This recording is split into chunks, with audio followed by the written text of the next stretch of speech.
Namaste. I was back with the trustees this morning. One of them looked at the forward resignation and said, Professor, we give our staff everything. We have a brand new lobby, a marble floors, a fountain at the entrance. How can they say we don't care about the quality? I leaned forward and asked him, have you ever tried to save a life with a blood pressure cuff that's held together by a rubber band?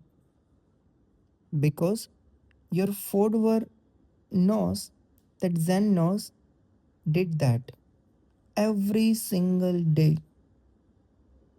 Let's look at the typical morning for our subject. He is a mental health nursing expert. He knows the cream level of a care, the gold standard. But then he walks into the ward. The ECG machine works sometimes only. The syringe are the budget version that stick halfway through.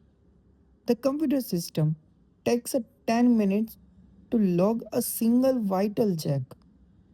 And the funniest part, he is so skilled that he actually make it work. He is the MacGyver of the hospital. He's using a tap, he's using a prayers, he's using a pure willpower to keep the patient safe. But while the trustees are looking at the marble fountain in the lobby, our nurses is looking at a patient who deserves better than MacGyver medicines. He is the depth board members.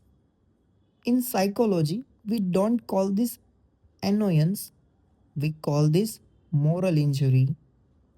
It is the soul crushing a pain that occurs when you know what the right care looks like, but the system prevents you from providing it. You start to feel like a fraud. You feel like you are lying to your patient. Our nurse didn't just have a work stress, he had cognitive dissonance. He loved his patient too much to keep giving them second rate care with a third rate tools. He realized that shiny lobby was just a mask for a starving ward. The real baseline reality was something different, the efficiency trap. It is a hilarious irony. The hospital buys 50,000 coffee machines for the executive lounge but denies a 500 rupees request for a better patient monitoring equipment because it is not in the budget. I told the board, you are asking your heroes to be the magician, but even a magician needs a hat that doesn't have a hole in the bottom. You didn't lose a nose because the salary, you lost him because you made it impossible for him to be proud of his work. Why the four words only? I am moving on. Because he refused to be accomplice to mediocrity. He chose to protect his professional integrity. He decided that if he could not do cream work, he would not do any work at all. Those four words were his way of saying, my skills are world class. My tools are museum pieces.